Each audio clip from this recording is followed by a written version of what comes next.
ती पूर्णपणे कच्ची पपई आहे आणि आज आपण इथे ही कच्च्या पपईची भाजी काढणार. एक नंबर सुटलाय, मस्त आहे की वास येतोय. नमस्कार, मी अजिंक्य आठवले. मी आता पपईच्या झाडाखाली इथे उभा आहे आणि हे बघा, या पपईला पूर्णपणे म्हणजे कच्च्या पपई लागल्या होत्या. इथे सुद्धा खालपर्यंत याला पपई लागल्या होत्या. मागच्या वेळेला एकदा मी ह्या पपईची भाजी घरी तयार केलेली आहे आणि आता एक मी ह्या हातामध्ये पपई काढून घेतलेली आहे. आज आम्ही इथे पपईची भाजी तयार करणार आहोत. ह्या पपईला आतमधनं थोडासा लालसर असा कलर असतो, म्हणजे इतर ज्या पपयांना पांढरा कलर असतो आतमध्ये, तसा काही पपईला हा कलर नसतो. मग थोडासा लालसर तांबूसर असा आतमध्ये कलर असतो आणि चवीला सुद्धा हा खायला उत्तम आहे. पण आज आम्ही घरी कच्च्या पपईची भाजी तयार करणार. समोर जी आहे ही पपई आहे, ही कच्ची पपई आहे. ही कच्ची पपई कापण्याचं तर काम चालू आहे, कारण आम्ही आता आज घरी पपईची भाजी तयार करणार आहोत. आणि ही इकडे आमच्या इकडे अशी कच्च्या पपईची भाजी तयार केली जाते. हा जे पपई आहे तो असा गोल भोपळ्यासारखा होतो, मोठा म्हणजे होतो तो, पण आता तो लहान आहे. तो बघा चिरून घेतलेला आता. हा बघा, हा पपया पूर्णपणे हिरवा आहे, त्याला अजिबात कुठेही पिवळा कलर आलेला नाहीये. पण हा जो लाल आपल्याला कलर दिसतो आणि कडेने तांबूसचा आहे, तो मूळचाच त्याचा म्हणजे लहानपणापासूनचा कलर आहे. म्हणजे लहान जरी हे पपई असली तरी ती आतनं पूर्णपणे लालसर असते बघा, आपल्याला बघायला मिळेल. पण अजूनही त्याला अद्यापही काय आतमध्ये बी तयार झालेलं नाहीये, त्यामुळे ती पूर्णपणे कच्ची पपई आहे. आणि आज आपण इथे ही कच्च्या पपईची भाजी करणार आहोत. तर ती आता वेळीच्या साह्याने आपण चिरून घेतोय बघा. या अशा बारीक बारीक फोडी करून घ्यायच्या.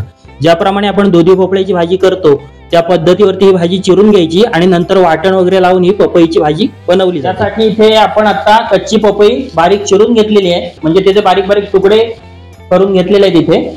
आणि त्यासाठी हे साहित्य घेतलेलं आहे.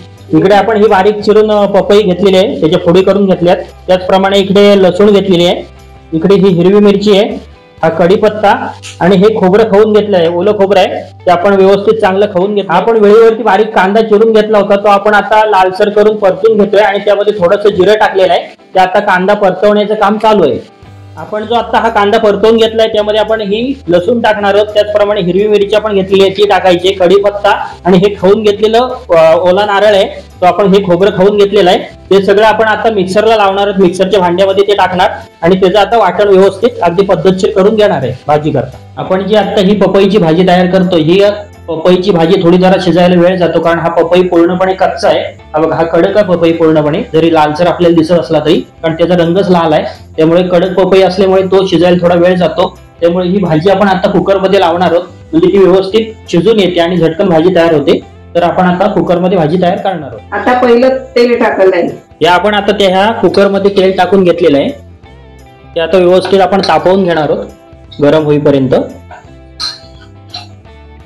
आपण आता हे तेल तापत ठेवलेलं आहे, हे आता व्यवस्थित आपण तेल तापवून ठेवणार आहे. आणि नंतर मग यामध्ये मोहरी टाकायची थोडीशी. हे आपण यामध्ये थोडीशी मोहरी टाकलेली आहे. त्यानंतर हळद टाकायची थोडी, तडतडू दे. मोहरी तडतडल्याशिवाय हळद टाकायची नाही. तेलामध्ये मोहरी तडतडली की ते आपल्याला समजण्यात येतं की तेल आपलं व्यवस्थित टाकून घेतलेलं आहे आपण. आणि नंतर मग त्याच्यानंतरच मग हळद टाकायची आणि नंतर मग थोड्या वेळाने त्याच्यावरती वाटण टाकून घ्यायचं आणि ते व्यवस्थित सगळं एकजीव करून घ्यायचं, म्हणजे मिक्स करून घ्यायचं. आणि नंतर मग पुढची प्रोसेस केली जाईल. आता आपली मोहरी व्यवस्थित तडतडायला लागली, म्हणजे व्यवस्थित तेल तापून झालेलं आहे. आता हे आपण 2 चमचे त्यामध्ये हळद टाकून घेतलेली आहे. आणि आता हे जे वाटण आपण तयार करून घेतलेलं आहे मिक्सरच्या साह्याने, ते आता थोडं थोडं करून आपण त्यामध्ये टाकून घेणार आहोत आणि त्यामध्ये आपण ते मिक्स करून घेणार. हे बघा, आपण हे आता वाटण टाकून घेतलेलं आहे, मागाशी जे आपण तयार करून घेतलं ते. हे आता आपण वाटण मिक्स करून घेणार आहे व्यवस्थित, म्हणजे ते चांगल्या प्रकारे एकजीव होईल. आणि त्याच्यामुळे वाटणामुळे काय होतं की भाजीला सुद्धा एक प्रकारची चांगली चव येते, कारण वाटणाशिवाय ही भाजी काही चांगली होत नाही. नुसतं तिखट मीठ टाकून काही या भाजीला चव येत नाही. ज्या वेळेला आपण वाटण वगैरे असं सगळं साहित्य एकत्र टाकतो त्यावेळेला एक उत्तम प्रकारे ही भाजी तयार होते पपईची. हे थोडंसं आपण आता तिखट टाकून घेतोय त्यामध्ये चवीप्रमाणे, म्हणजे तुम्हाला लागेल त्याप्रमाणे तुम्ही घ्या. जर तुम्ही तिखट खात असाल तर तुम्ही 2 चमचे जर जास्ती टाकलं तर चालेल. आम्ही हे आता थोडंसं तिखट टाकून घेतलेलं आहे त्यामध्ये वाटणामध्ये आणि ते आता एकजीव करून घेतो व्यवस्थित. हे बघा, असं कालवून घ्यायचं चारही बाजूनी. गरम मसाला, आता हा आपण गरम मसाला टाकून घेतोय. 2 चमचे आपण त्यामध्ये गरम मसाला टाकणार आहोत, तो टाकलेला आहे त्यामध्ये. आता परत एकदा एकजीव करून घ्यायचं, सगळं वाटणामध्ये सगळं मिक्स करून घ्यायचं. आता हे जे काय मिक्सर मध्ये थोडंसं वाटण राहिलं होतं त्यामध्ये आपण ते पाणी मिक्स करून ते आता त्यामध्ये टाकलेलं आहे. असं थोडं थोडं त्यामध्ये वाटण टाकत राहायचं म्हणजे ते व्यवस्थित मिक्स होतं, एकदम टाकायचं नाही. आता आपण ज्या पपईच्या फोडी तयार करून घेतल्या होत्या त्या आता थोडे थोडे आपण कुकरमध्ये टाकून घेतोय. जे बारीक चिरून घेतल्यात व्यवस्थित त्या आपण आता टाकून घेणार आहोत. या अशा सगळ्या फोडी आहेत त्या टाकून घ्यायच्या आतमध्ये.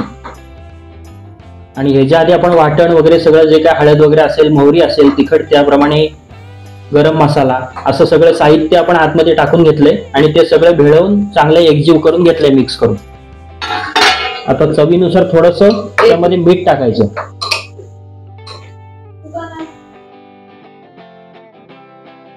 एक चमचा आपण मीठ टाकून घेतलेलं आहे.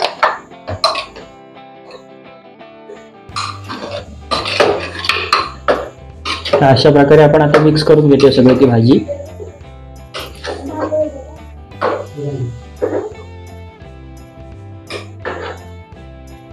हे बघा, हे असं सगळं मिक्स करून घ्यायचं म्हणजे सगळं वाटण वगैरे एकत्र येतं ते आणि चांगलं लागतं भाजीला.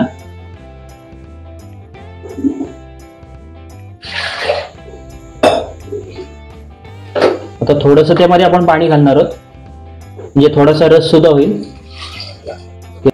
यात आपण आता एकजीव करून घेतोय सगळं मिक्स करून घेतोय व्यवस्थित. आपण आता पपईच्या भाजीसाठी जे काही साहित्य होतं ते तयार सुरुवातीला करून घेतलं आणि आपण आता कुकरमध्ये पपई सुद्धा टाकून घेतलेली आहे, ज्या फोडी टाकायच्या होत्या त्या, आणि सगळं साहित्य टाकून आता ते एकजीव करून सगळं मिक्स करून घेतलंय आणि वरनं हे झाकण बसवलेलं आहे कुकरचं. आणि आता 3 शिट्ट्या आपण करून घेणार आहोत.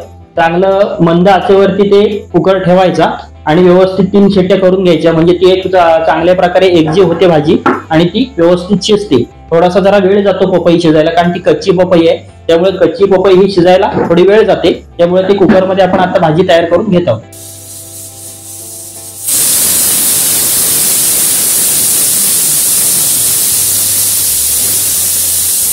कुकरला आता आपण 3 शिट्टे देऊन घेतलेले आहे आणि ती आता पपईची एक प्रकारे चांगल्या प्रकारे भाजी शिजलेली आहे, मस्तपैकी तयार झालेली आहे. एक नंबर वास येतोय आता भाजीला.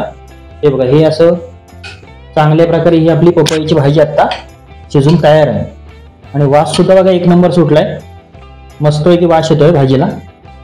आता एक प्रकारे आपली कच्च्या पपईची भाजी तयार झालेली आहे. या कच्च्या पपईच्या भाजी बरोबर आज चुलीवरची गरमागरम मस्तपैकी तांदूळाची भाकरी आणि आमटी भात असा आजचा आमचा रात्रीचा जेवणाचा बेत आहे. तर आजची हा माझी पपईच्या भाजीची रेसिपी तुम्हाला कशी काय वाटली हे मला कळवायला नक्की विसरू नका. आणि जर का माझ्या चॅनलवरती हा व्हिडिओ कोण नवीन बघत असेल तर माझ्या कोकणी सफर या युट्यूब चॅनलला अवश्य सबस्क्राईब करा म्हणजे तुम्हाला आमच्या इकडचे कोकणाविषयी तसेच इतर ही शेतीविषयी वगैरे चांगले चांगले व्हिडिओ तुम्हाला पाहायला मिळतील. तर आपण आता भेटूया पुढच्या व्हिडिओमध्ये. धन्यवाद.